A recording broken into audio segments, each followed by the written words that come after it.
तो देखो अब हम पढ़ेंगे ऑक्सीडेशन स्टेट या oxidation number and inert pair effect. तो मेनली क्या था ना, मुझे इनर्ट पेयर इफेक्ट डिस्कस करना था, इसलिए मैंने यहाँ पे ऑक्सीडेशन स्टेट ऑक्सीडेशन नंबर भी तुमको बताया। ठीक है, ये मैंने रिडॉक्स वाले में भी डिस्कस किया था तुम्हारे साथ। ऑक्सीडेशन नंबर कुछ कुछ ग्रुप्स का मैंने तुमको बताया था, बट हमने यहाँ पे पीरियोडिक टेबल पढ़ी, उनकी इलेक्ट्रॉनिक कॉन्फ़िगरेशन पढ़ी।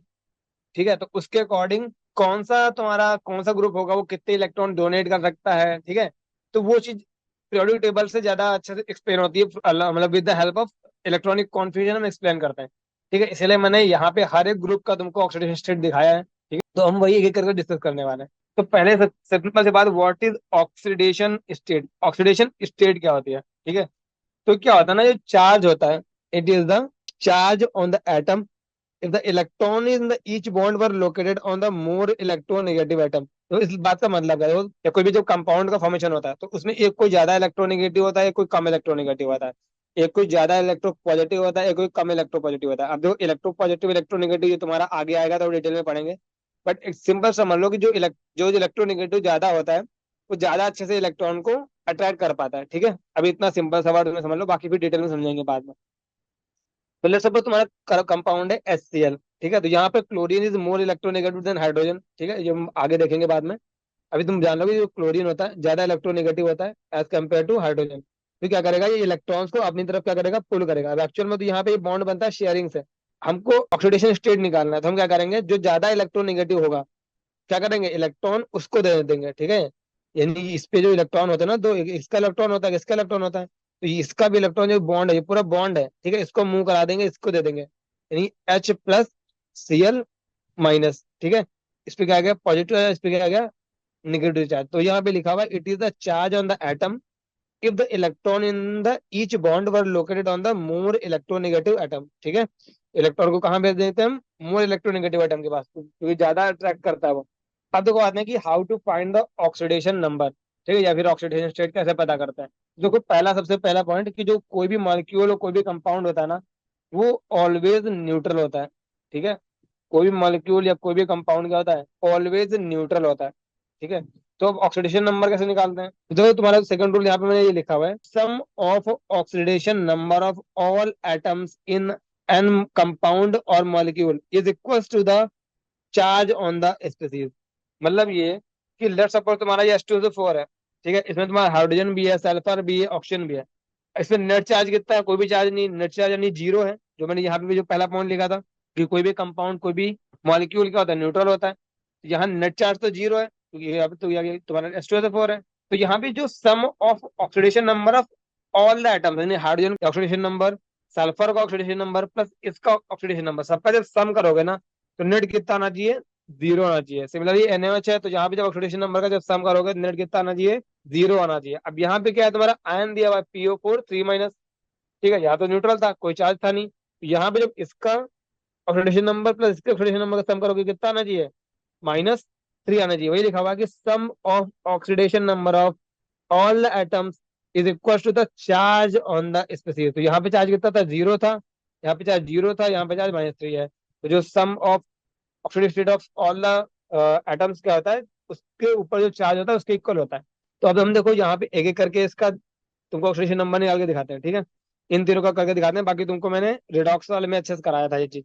ठीक है, हाइड्रोजन क्या होता है, +1 होता है, ऑक्सीजन का क्या होता है, -2 होता है।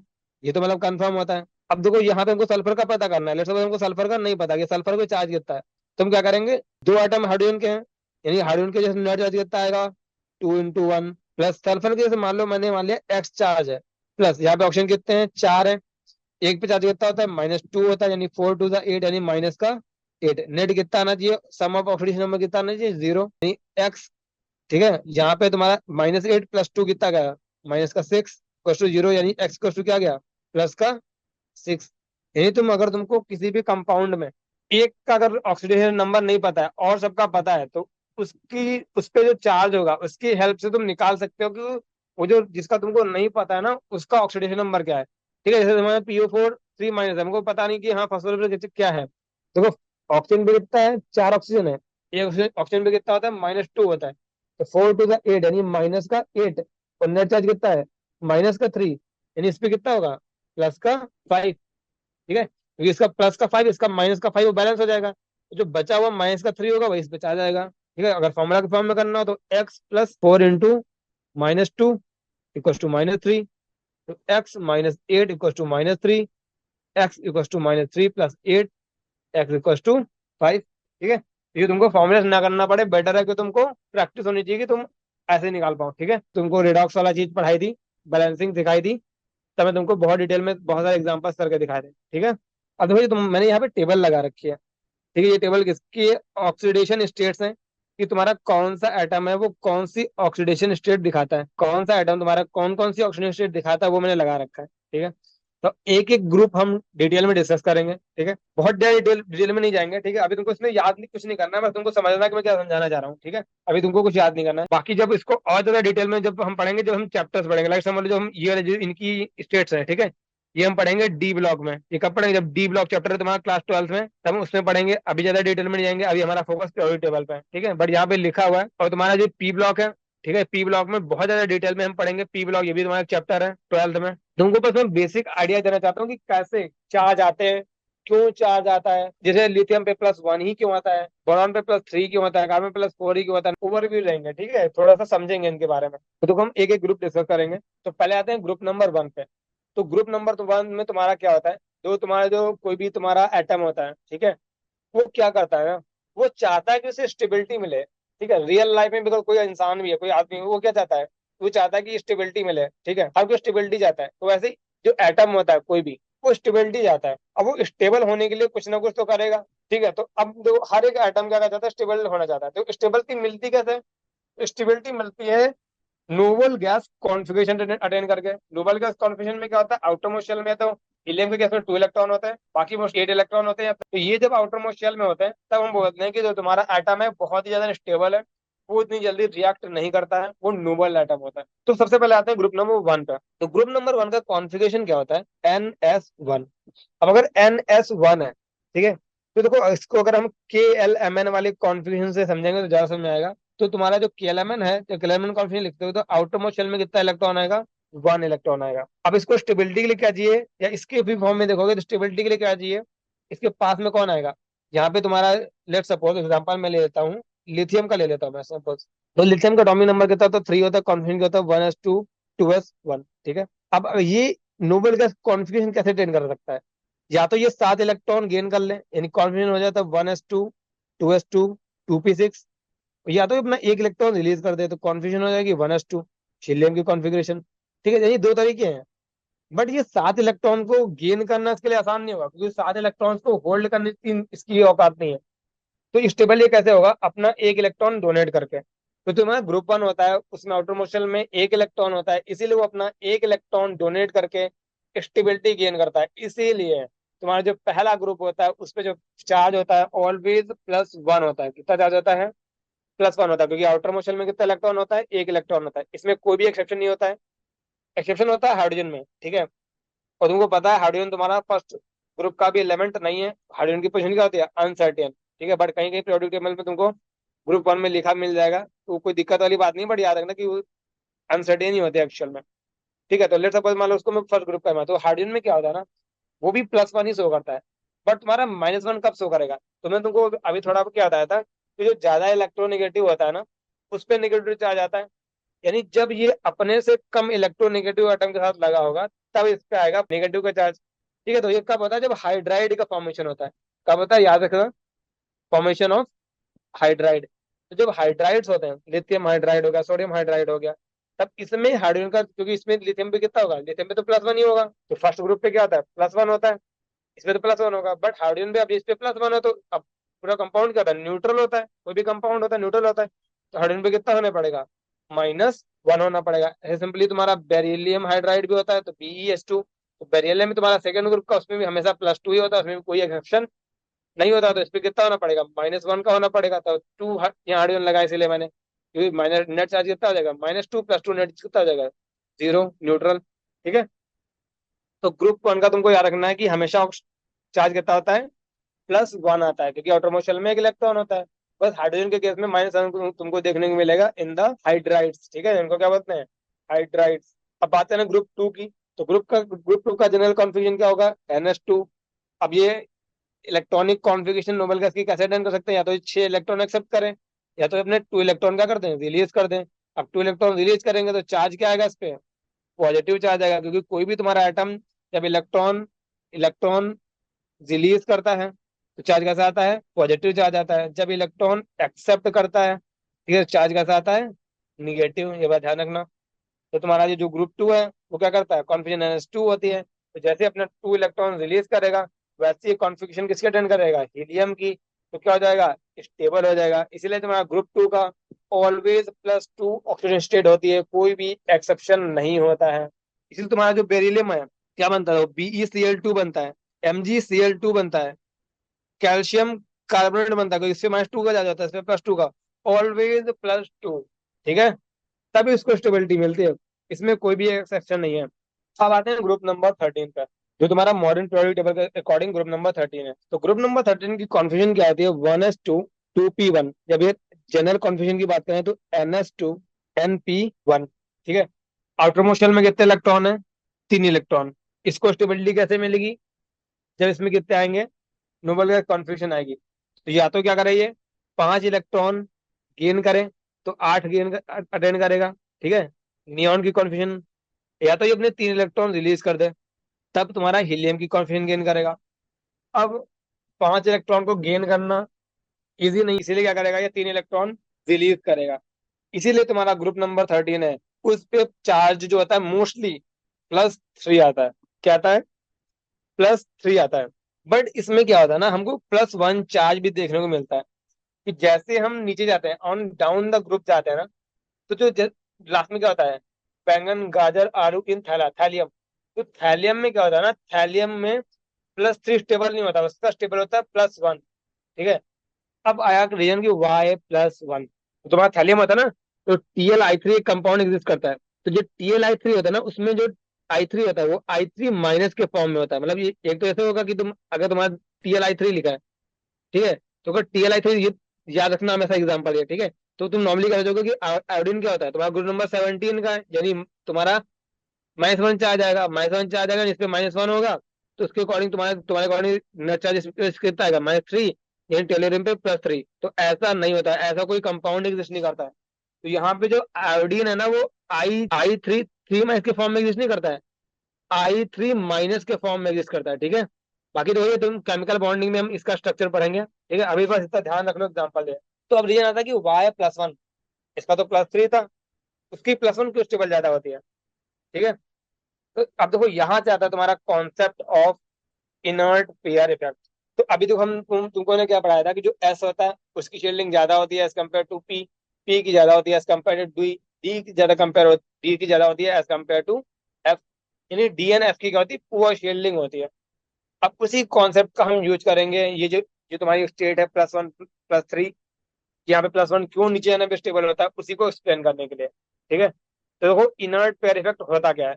तो क्या होता है ना, तो जब यहाँ से यहाँ जाते हैं तब कोई दिक्कत नहीं। देखो यहाँ पे चार्ज तुम्हारा क्या है, +3 है। ठीक है, जो यहाँ पे गोल्ड वाले लिखे हैं ना, ये इनकी स्टेबल वाले हैं। ठीक है, तो +3 होता है, कोई दिक्कत नहीं है। यहाँ पे भी एल्यूमिनियम एल्यूमिनियम का +3 दिखाएगा, ऑलवेज +3 दिखाएगा, कोई दिक्कत नहीं है। ठीक है, बट जैसे ही आते हैं यहाँ पे गैलियम से, यहाँ से आते हैं जैसे ही, वैसे ही यहाँ पे +3 होता है, उसके साथ साथ में +1 भी दिखता है। ठीक है, यहाँ पे +3 है, +1 भी है, यहाँ देखो +3 है, +1 भी है। बट यहाँ तक तो तुम्हारा +3 स्टेबल होता है यहाँ तक, पर नीचे इसके लिए क्या होता है ना, +1 ज्यादा स्टेबल होता है एज कम्पेयर टू +3। अब बात आते हैं क्यों। ठीक है, यहाँ जो शील्डिंग होगी किसकी होगी, यहाँ पे इसके बाद कैल्शियम तक S की शील्डिंग थी, यहाँ पे किसकी शील्डिंग है, D की शील्डिंग है। अब D की क्या होती है, पुअर शील्डिंग होती है एज कम्पेयर टू S। तो देखो क्या होता है ना, तो जो S इलेक्ट्रॉन है जो NS2 में है, ठीक है, पेनेट्रेट कर जाता है N-1 D इलेक्ट्रॉन्स को, और वो क्लोज हो जाता है टू द न्यूक्लियस। ठीक है, वो न्यूक्लियस के क्लोज आ जाता है S वाला इलेक्ट्रॉन, जिसकी वजह से this result in the less availability of NH2 electrons pair for the bonding. मतलब क्या, तो यहाँ पे क्या है, यहाँ पे तुम्हारे D वाले आ रहे हैं। ठीक है, अब यहाँ पे जो D वाले आ रहे हैं, तो इनकी क्या होती है, पुअर शील्डिंग होती है। ठीक है, तो इनकी पुअर शील्डिंग की वजह से क्या होता है, जो जड़ इफेक्टिव होता है, ठीक है, वो ज्यादा इंक्रीमेंट होता है उसका। अब वो ज्यादा इंक्रीमेंट होगा तो क्या करेगा, वो इलेक्ट्रॉन्स को अपने तरफ अट्रैक्ट करेगा। समझे ना? ये जो तुम्हारा स्लेटर रूल था, ठीक है, उसके अकॉर्डिंग तुम कॉन्फिगरेशन से लिखते हो 1s2, 2s2, 2p6, 3s2, 3p6, 3d4s2, ठीक है। यानी जो तुम्हारा डी वाला है, इनकी क्या होगी, पुअर शील्डिंग होगी। अब इसकी अगर पुअर शील्डिंग है, यानी जो फोर्स इलेक्ट्रॉन होंगे, इस पे फोर्स ऑफ अट्रैक्शन क्या करेगा, अच्छा खासा लगेगा। जिसकी वजह से क्या होता है, ये इलेक्ट्रॉन ज्यादा अट्रैक्टेड हो जाते हैं toward the nucleus due to poor shielding of this D.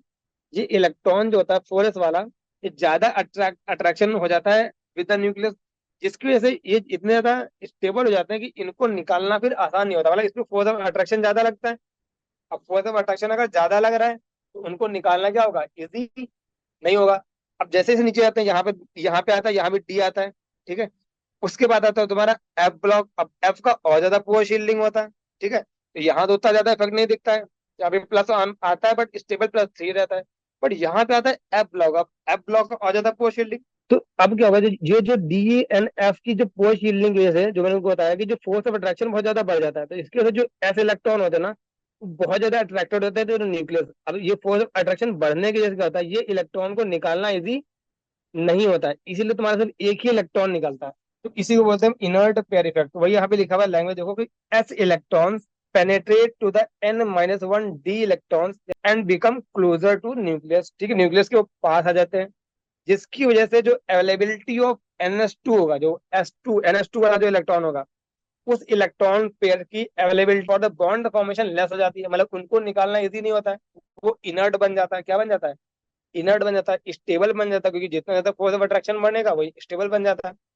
तो इस ये जो तुम्हारा जो स्टेबिलिटी आ जाती है ना इसमें NS2 वाले इलेक्ट्रॉन में, due to poor shielding of DNF, उसी इफेक्ट को बोलते हैं इनर्ट पेयर इफेक्ट। तो यहाँ जब क्या होता है, जब टेल्यूरियम पे आते हैं, ठीक है, जब टेल्यूरियम पे आते हैं तो due to the f and d block, वो शील्डिंग की वजह से का जो S2 वाले इलेक्ट्रॉन होते हैं वो इनर्ट बन जाते हैं, उन वो निकलते नहीं है, ठीक है। तो निकलेगा सिर्फ पी वाला एक इलेक्ट्रॉन निकलता है। +1 ज्यादा स्टेबल होता है एज कम्पेयर टू +3। +3 पॉसिबल नहीं होता क्योंकि S2 वाले इलेक्ट्रॉन्स को निकालना इजी नहीं होता है, ठीक है। तो जैसे ही डाउन द ग्रुप जा रहे हैं, तो यहाँ अगर इनको कंपेयर करना हुआ, इसको इसको कंपेयर करना हुआ, ठीक है, वही यहाँ पे कंपेरिजन लिखा हुआ है। तो यहाँ में क्या लिखा है, arrange in the order of increasing stability. Increasing stability के ऑर्डर में हमको अरेंज करना है, ठीक है। तो अभी ये तुम्हारा बहुत ही स्टैंडर्ड क्वेश्चन है जेई का, ठीक है, पूछा जा सकता है, इसलिए पढ़ाया मैंने, ठीक है। तो याद आएगा इनर पेयर इफेक्ट क्या होता है कि जो डी एन एफ ब्लॉक की जो पुअर शील्डिंग होती है, उसपे से जो तुम्हारा एस वाले इलेक्ट्रॉन होते हैं वो इनर्ट हो जाते हैं, उन पर ज्यादा फोर्स अट्रैक्शन लगता है, तो उनको निकालना इजी नहीं होता है, ठीक है। इसीलिए क्या होता है, जो +1 स्टेबल होती है, ज्यादा स्टेबल होती है एज कम्पेयर टू +3। तो अगर बात करें +1 की स्टेबिलिटी की, तो यानी डाउन द ग्रुप जैसे जैसे जा रहे हैं, वैसे वैसे तुम्हारा पुअर शील्डिंग ज्यादा है। तो इसीलिए क्या होता है ना, तुम्हारा जो +1 की स्टेबिलिटी है, ऑन डाउन द ग्रुप जाने पे वो क्या करती है, इंक्रीज करती है। देन इंडियम +1, देन तुम्हारा थैलियम +1, ठीक है। और जो +3 की स्टेबिलिटी है, अगर पूछे what is the order of +3 oxidation state, वो क्या करेगी, डिक्रीज करेगी। तो Ga3+ is more stable than the indium 3+, then the thallium 3+। समझे? तो जो +1 की स्टेबिलिटी वो बढ़ेगी एंड +3 की स्टेबिलिटी क्या करेगी, घटेगी। तो क्या होता है ना, जो तुम्हारा जब तुमसे बोलेगे TL I3, तो ये एग्जिस्ट नहीं करता है, ठीक है। तो जो तुम्हारा जो नीचे एलिमेंट होता है ना, टेलोरियम एलोरियम, ये सिर्फ ऑक्सीजन और फ्लोरीन के साथ ही कंपाउंड बना सकते हैं बस, यानी TLF3 पॉसिबल है, ठीक है, बट TL I3, जहाँ पे I3 क्या हो, 3- हो, तो ये पॉसिबल नहीं है। TL I3 एग्जिस्ट करता है बट यहाँ पे I3 की चार्ज कितना होता है, -1 का होता है, यानी टेलोरियम कितने का होता है, +1 का होता है, ठीक है। ये तुम्हारा इनर्ट पेयर इफेक्ट था। इसी के कुछ और पॉइंट वो देख लेते हैं। तो यहाँ भी मैंने लिख दिया कि it start with n greater than 4, ठीक है। तो ये कब लगना शुरू होता है, जब n 4 होता है या 4 से ग्रेटर होता है। क्यों? कि जैसे तुम्हारा n = 4 एस वाले इलेक्ट्रॉन होते हैं, उसका उसके लिए 3D की पोटेंशियल लिंक होती है। तो this is the reason of the two different oxidation state, ठीक है, जो कि एक नॉर्मल होती है और नॉर्मल -2, यानी तुम्हारे +3 थी और +3 -2 कितना, +1 थी। ऐसे तुम्हारा जब अगला कार्बन वाला ग्रुप देखोगे उसमें +4 +2 होती है, उसके अगला देखोगे तो +5 +3 होती है, ठीक है। तो देखो क्या लिखा हुआ है यहाँ पे, डाउन द ग्रुप जाने पे क्या होगा, जब डी एन एफ की ऑर्बिटल आएंगी तो इसकी पुअर शील्डिंग होगी, इसके से इनर्ट पेयर इफेक्ट धीरे धीरे बढ़ेगा, ठीक है। बट अगर लेफ्ट टू राइट जाएंगे, ठीक है, तो मतलब जो तुम्हारा इनर्ट पेयर इफेक्ट है ना, वो तुम्हारा ग्रुप नंबर 15 तक ही काम करता है, उसके बाद काम नहीं करता, क्योंकि धीरे धीरे क्या होता है, पी के इलेक्ट्रॉन्स आते रहते हैं, तो जब धीरे पी के इलेक्ट्रॉन आते रहते हैं तो उनकी पोअर शील्डिंग होती है। तो ये इफेक्ट ना हमको सिर्फ ग्रुप नंबर 15 तक देखने को मिलता है, ग्रुप नंबर 16 में ये इफेक्ट देखने को नहीं मिलेगा। ठीक है, यही तुम्हारा यहाँ पे सेकंड पॉइंट है। ये दोनों पॉइंट अच्छे से ध्यान रखना, ठीक है, कि तुम्हारा डाउन द ग्रुप पड़ेगा और तुम्हारा ये इफेक्ट कहाँ तक काम करता है, सिर्फ ग्रुप नंबर 15 तक। अब देखो तुमको थोड़ा समझाते हैं एक्चुअल में इनर्ट पेयर इफेक्ट क्या करना चाह रहा है। कि देखो कि तुम्हारी इसकी इलेक्ट्रॉनिक कॉन्फ़िगरेशन क्या होगी आउटर मोस्ट। इसमें दो इलेक्ट्रॉन होंगे, ठीक है, इसमें एक इलेक्ट्रॉन होगा। अब वैसे नॉर्मली क्या होता है, अगर हम बात करें AlCl3, ठीक है, तो ये तुम्हारी एल्यूमिनियम की ग्राउंड स्टेट की कॉन्फ़िगरेशन है। ठीक है, तो जब ये क्या होगा, जब क्लोरीन इसके पास में आएगा एल्यूमिनियम के, तो क्या होगा, ये इलेक्ट्रॉन क्या करेगा, जंप करेगा। ठीक है, यहाँ से उठ के पी में चला जाएगा।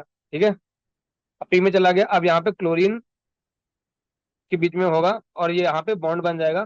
ठीक है, AlCl3 का फॉर्मेशन होगा। कि जब आते तुम्हारे नीचे, जब जैसे तुम्हारे टेल्यूरियम पे आते हैं, ठीक है, जब डाउन द ग्रुप जाते हैं, DNF का इन्वॉल्वमेंट होता है। ठीक है, DNF का इन्वॉल्वमेंट होता है, तुमको पता है। 5D आता है, 4F आता है। ठीक है, 6S2 होगा, 6P1 होगा। ठीक है, तो क्या होगा, इनकी पूरा शील्डिंग की वजह से इस पे फोर्स ऑफ अट्रैक्शन ज्यादा लगेगा, अच्छा खासा। तो क्या होगा, ये इलेक्ट्रॉन को ज्यादा अट्रैक्ट करेगा, तो इसके से ये इलेक्ट्रॉन क्या हो जाएंगे, ये एस वाले इनर्ट हो जाएंगे। मतलब ये जो इलेक्ट्रॉन है ये वाले, जो अभी तक अनपेयर हो जाता था, यहाँ से उठ के इसमें चला गया था, वो टेल्यूरियम के लिए नहीं होगा, उसकी अनपेयरिंग इजिली नहीं कराई जा सकती है।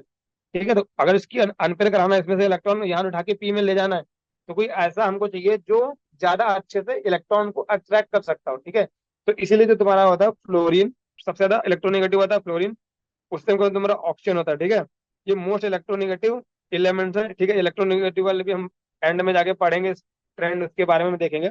अभी जान लो कि सबसे ज्यादा इलेक्ट्रोनेगेटिव होते हैं, मतलब ज्यादा अच्छे से इलेक्ट्रॉन को अट्रैक्ट कर सकते हैं। ठीक है, तो ये टेल्यूरियम के साथ ये फ्लोरीन इसको कर सकता है अनपेयर। ठीक है, यहाँ से उठा के पी में ले जा सकता है। बट अगर बात करें आयोडीन हो गया, ब्रोमीन हो गया, ठीक है, यानी Cl I3 इसीलिए एग्जिस्ट नहीं करता है I3 माइनस के फॉर्म में, क्योंकि ये आयोडीन इसके इलेक्ट्रॉन को अनपेयर नहीं करा सकता है। बट तुम्हारा फ्लोरीन ऑक्सीजन करा सकता है, इसलिए TlF3 एग्जिस्ट कर सकता है। ठीक है, अब देखो ग्रुप नंबर 14 पे आते हैं। तो ग्रुप नंबर 14 का आउटर मोस्ट इलेक्ट्रॉनिक कॉन्फिगरेशन क्या होगा, NS2 NP2। यानी आउटर मोस्ट शेल में कितने इलेक्ट्रॉन है, 4 इलेक्ट्रॉन।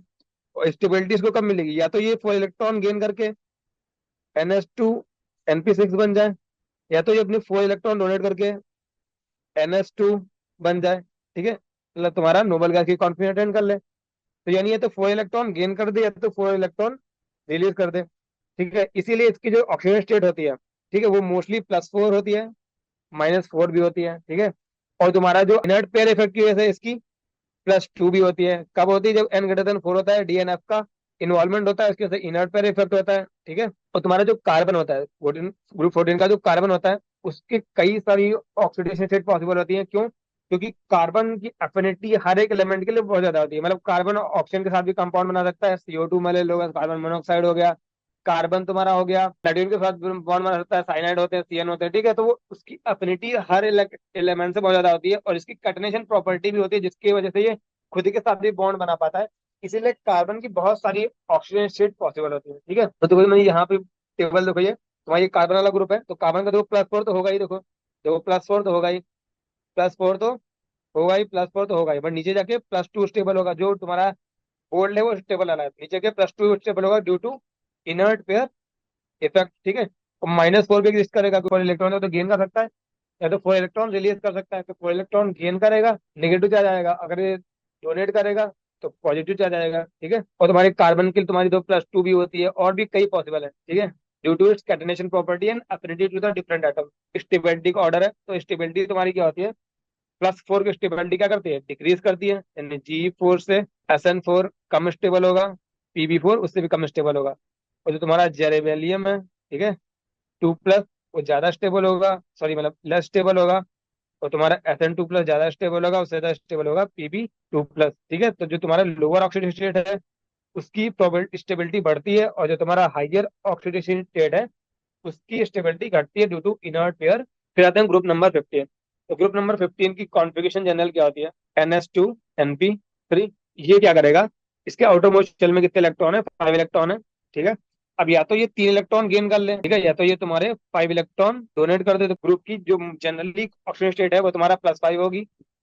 ठीक है, -3 होगी, और तुम्हारा इनर्ट पेयर इफेक्ट की वजह से तुम्हारा +3 भी देखने को मिलेगा। ठीक है, और तुम्हारा इसी ग्रुप तक यूनाइटेड पेयर इफेक्ट लगता है, ठीक है। वही यहाँ पे तुम्हारा जो सेम ट्रेंड लिखा हुआ है तुम्हारा कि आर्सेनिक का +5 की स्टेबिलिटी डाउन द ग्रुप जाओगे तो डिक्रीज होगी, और +3 की स्टेबिलिटी क्या होगी, बढ़ेगी due to inert pair effect, ठीक है। एस क्या होता है आर्सेनिक, एस बी क्या होता है एंटीमनी, ठीक है। और यहाँ पे बीआई होता है, पीआई होता है बिस्मथ, ठीक है। तो तुमको पूरी पीरियोडिक टेबल याद होनी चाहिए, हर एक एलिमेंट का सिंबल का तुमको नाम पता होना चाहिए, स्पेशली एस और पी ब्लॉक का, और डी ब्लॉक का भी। एफ ब्लॉक का नहीं आया तो कोई दिक्कत नहीं। तो तुम्हारा वही ग्रुप नंबर 3 है, ठीक है, नाइट्रोजन वाला। तो अगर नाइट्रोजन की तुम देख रहे हो कि बहुत ज्यादा ऑक्सीडेशन स्टेट पॉसिबल है, ठीक है। तो इसको डिटेल में तुम चैप्टर में पढ़ोगे पी ब्लॉक में। बाकी तुम्हारा +5 है देखो, ठीक है, +3 तुमको मिलेगा, -3 तुमको मिलेगा, +5 तुमको मिलेगा, +3 तुमको मिलेगा, -3 तुमको मिलेगा, +5 तुमको मिलेगा, +3 मिलेगा, -3 मिलेगा, ठीक है। ये तो मतलब कॉमन है, ये तो मिलेगा मिलेगा, क्योंकि तुम्हारा +5 क्योंकि 5 इलेक्ट्रॉन डोनेट करेगा, तब भी इलेक्ट्रॉनिक तुम्हारा नोबल गैस कॉन्फिगरेशन अटेंड करेगा, ठीक है। और +3 डोनेट करेगा तुम्हारा ड्यू टू यूनिट पर डिफेक्ट। और देखो तुम्हारा ये तुम पी ब्लॉक पढ़ोगे देखो, क्योंकि तुम जो नाइट्रोजन होती है उसकी मल्टीपल ऑक्साइड पॉसिबल होती है, ठीक है। तो नाइट मैंने वहां यहाँ पे लिख रखा है, वहां पे बहुत सारी लिखी है ना ऑक्सीजन स्टेट। तो देखो ये तुम्हारा ऑक्साइड्स ऑफ नाइट्रोजन है, ठीक है। इसको तुम पी ब्लॉक में पढ़ोगे, बट अभी तुमको थोड़ा सा बता दिया ताकि तुमको पहले से थोड़ा पता होना चाहिए, क्योंकि ये सब NO2 N2O3 से तुम्हारा यूज होता है क्वेश्चन में, ठीक है। 11वीं में क्वेश्चन में यूज होता रहता है, ठीक है। तो देखो ये तुम्हारी ऑक्साइड दी है ऑक्सीजन की, ठीक है। तो इसमें क्या देखो, जो तुम्हारा पहला वाला N2O, इसमें हम अगर नाइट्रोजन का ऑक्सीडेशन स्टेट निकालें तो ऑक्सीजन का क्या होता है, -2 होता है ऑलवेज, ठीक है। एक्सेप्ट जब ये फ्लोरीन के साथ लगता है तब इसका +1 और +2 भी देखने को मिलता है, तो इसकी तो -2 है। नेट क्या होता है तुम्हारा, न्यूट्रल होता है कोई कंपाउंड, ठीक है। तो यानी एन पे कितना होना पड़ेगा, +1, तभी तो नेट 2 1 2, यानी +2 -2 0 होगा। सिमिलरली तुम्हारा अगर यहाँ -2 है तो ये इस नाइट्रोजन में कितना होगा, +2 होगा। सिमिलरली अगर यहाँ तुम्हारा ऑक्सीजन में होता है -2, यानी 3 2 जा -6, ठीक है। यहाँ भी कितना होना चाहिए, +6, यानी कितना होना पड़ेगा यहाँ पे, +3। तो 2 2 जा 4, यानी -4, तो यहाँ कितना होना पड़ेगा, +4। 4 2 जा 8, -8, इधर कितना होना चाहिए, +8, यानी +4, 4 2 जा 8।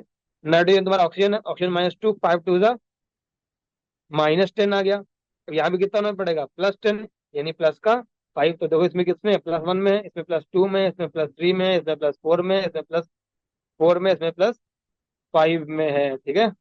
ये सारी ऑक्सीडेशन स्टेट पॉसिबल होती है नाइट्रोजन के लिए। ये तुम पढ़ोगे, तुम्हारे टेबल दी है पी ब्लॉक में क्लास 12 में। तो देखो क्या होता है, ये तुम्हारा ये देखो यहाँ पे 2 नाइट्रोजन है, 1 ऑक्सीजन है, इसीलिए नाम क्या लिखो, डाई नाइट्रोजन ऑक्साइड।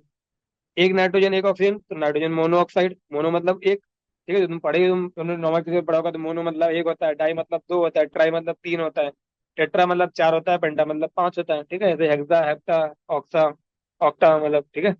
तो यहाँ पे देखोगे 2 नाइट्रोजन 3 ऑक्सीजन है, इसलिए die nitrogen trioxide. 1 nitrogen 2 oxygen, तो नाइट्रोजन डाइऑक्साइड। 2 नाइट्रोजन 4 ऑक्सीजन, तो die nitrogen tetra oxide. 2 nitrogen 5 oxygen, यानी डाई नाइट्रोजन पेंटा ऑक्साइड, ठीक है। तो एक तो ये हो गया तुम्हारा नेम। और एक ये भी तरीका होता है किसी का नेम लिखने के लिए, कि नाइट्रोजन लिखा हमने पहले, उसके बाद ये जो है ना, ये शो करता है कि उस कौन सी ऑक्सीडेशन स्टेट में है, ठीक है। तो ये दिखाता है कि ये जो तुम्हारा एटम है उसका ऑक्सीडेशन नंबर क्या है, ठीक है। तो 1 का मतलब क्या है, उसमें +1 का चार्ज होगा, यहाँ पे 2 है मतलब +2 का चार्ज होगा, यहाँ +3 है, ठीक है। तो नाइट्रोजन यहाँ ब्रैकेट में 3 ऑक्साइड, यानी तुमको इससे पता लगेगा कि नाइट्रोजन जो है वो +3 के फॉर्म में है, ठीक है। तो अगर तुमको मतलब compound they they, let's suppose तुमको दे दे नाइट्रोजन 5 ऑक्साइड, यानी तुमको पता लगेगा कि हाँ नाइट्रोजन जो है +5 में है, ठीक है। अब अगर नाइट्रोजन +5 में है तो ऑक्सीजन कितने होने पड़ेंगे, ऑक्सीजन कितने होने पड़ेंगे, स्पेस -2 का होता है, ठीक है। बैलेंस कब होगा, जब यहाँ पे N2 हो, यहाँ पे हो 5 है, तो तुम्हारा क्या क्रॉस मल्टीप्लाई करते हैं, जो तुमको 9th में सिखाया गया होगा, ठीक है। तो 5 को इधर भेज दो, 2 को इधर भेज दो, तो तुम्हारा फॉर्मूला क्या बन जाएगा, N2O5, ठीक है। तो किसी भी नाम से तुम उसका फॉर्मूला भी लिख सकते हो। ये तुम्हारा हो गया ऑक्साइड ऑफ नाइट्रोजन, ठीक है। तो ग्रुप 15 तुम्हारा ये हो गया। बाकी और डिटेल में तुम कहाँ पढ़ोगे, पी ब्लॉक में पढ़ोगे। तुमको बस बेसिक आइडिया में दे रहा हूँ, क्योंकि तुमने इलेक्ट्रॉनिक कॉन्फ़िगरेशन पढ़ी है, तो तुमको पता है कि आउटर मोशन में कितने इलेक्ट्रॉन होते हैं। तो इसीलिए उसकी बेसिस पे पता चलता है कि हाँ ऑक्सीडेशन स्टेट उसकी क्या क्या पॉसिबल है, ठीक है। अब आते हैं ग्रुप नंबर 16 में। तो ग्रुप नंबर 16 में इनर्ट पेयर इफेक्ट नहीं लगता, तो इसकी आउटरमोस्ट कॉन्फ़िगरेशन क्या होती है, NH2 NP4, ठीक है। या तो 2 इलेक्ट्रॉन एक्सेप्ट कर ले तो क्या बन जाएगा, NH2 NP6।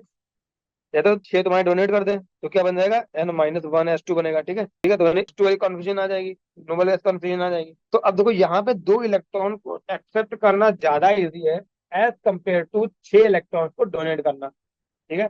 इसीलिए ये तुम्हारा ग्रुप क्या करेगा, ज्यादातर -2 दिखाएगा, ठीक है। मतलब -2 तो सब में ही होगा, तो इसके लिए तुमको +6 भी देखने को मिल सकता है, ठीक है। +4 भी देखने को मिल सकता है, -2 जनरली देखने को मिल सकता है। ठीक है भाई, यहाँ पे देखो टेबल में, देखो क्या क्या लिखा हुआ है। बाकी ज्यादा डिटेल में भी तुमको नहीं जाना है, ज्यादा डिटेल में कहाँ पढ़ेंगे, पी ब्लॉक में। ठीक है, तो ऑक्सीजन के लिए तो वो भी तुमको मैं कैसे दिखा दूंगा क्या क्या होता है। ठीक है, सल्फर के देखो +6 है, +4 है, +2 है, -2 है। तो -2 तो कॉमन है, ठीक है, -2 क्यों कॉमन है, तो 2 इलेक्ट्रॉन चाहिए उसको स्टेबिलिटी के लिए। 2 इलेक्ट्रॉन डोनेट कर देगा, नोबेल गैस कॉन्फिडेंस करेगा, इसलिए -2 तो कंफर्म से होगा। और बाकी ऑक्सीजन स्टेट डिपेंड करता है कि कैसा होता है। ठीक है, तो बाकी हम और डिटेल में बातें पढ़ेंगे कि इसका +6 क्यों होता है, जो कि तुम्हारा ऑक्सीजन में नहीं होता है। ठीक है, क्योंकि ऑक्सीजन क्या होता है, इलेक्ट्रोनेगेटिव होता है। तो कोई ऐसा होना चाहिए ना जो उससे इलेक्ट्रॉन निकाल पाए। तो ऑक्सीजन में जो प्लस वाली स्टेट है, ठीक है, ये जो प्लस वाली है, ये आती है फ्लोरीन की वजह से, जो फ्लोरीन का कंपाउंड बनाता है। उसके अलावा कोई भी ऑक्सीजन की पॉजिटिव ऑक्सीडेशन स्टेट क्रिएट नहीं कर सकता। ठीक है, बस सल्फर तुम्हारा क्या होता है, इलेक्ट्रोनेगेटिव नहीं होता। तो और जो एलिमेंट्स हैं, एटम्स हैं, ज्यादा इलेक्ट्रोनेगेटिव हैं, तो वो इससे इलेक्ट्रॉन सल्फर से निकाल सकते हैं। ठीक है, तो ऑक्सीजन खुद इतना इलेक्ट्रोनेगेटिव होता है कि उससे इलेक्ट्रॉन निकालना आसान नहीं होता है, इसीलिए उसकी प्लस वाली ऑक्सीजन स्टेट ज्यादा पॉसिबल नहीं होती। सिर्फ एक +2 मिलती है और एक +1 भी मिलती है। ठीक है, जब वो फ्लोरीन के साथ में कंपाउंड बनाता है, क्योंकि फ्लोरीन ज्यादा इलेक्ट्रोनेगेटिव होता है ऑक्सीजन से भी। सबसे इलेक्ट्रोनेगेटिव फ्लोरीन फ्लोरीन होता है, ये हम देखेंगे अभी।